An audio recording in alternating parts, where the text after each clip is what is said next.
एक जमाने में एक पुराने गांव में, जो पहाड़ियों और बड़बड़ाते हुए नदियों के दरमियान वाक़ था, वहां दो बहादुर दोस्त जीक और लल्ली रहते थे। उनके दिन हंसी और खोज से भरे थे। एक धूप की दोपहर चमकती हुई नदी के साथ खेलते हुए वो एक प्रसरार चमकते हुए पत्थर से ठोकर खा गए।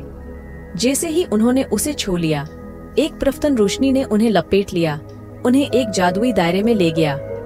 इस दायरे में आसमान लिवेंडर और सोने के रंगों से चमक रहा था और हवा में मीठी लिवेंडर की खुशबू आ रही थी।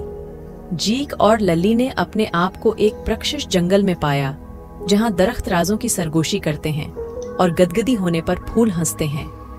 सरसब्ज और शादाब सब्जा जारों के दरमियान इनका सामना टली नामी खरगोश से हुआ, जिसने डपर टाप हीट पहनी हुई थी और एक छोटी छड़ी भी उठा रखी थी। टली ने जंगल में उनकी रहनुमाई की, सूफियाना मखलूक़ात और छिपे हुए खजानों की कहानियों से उनका जिक्र किया।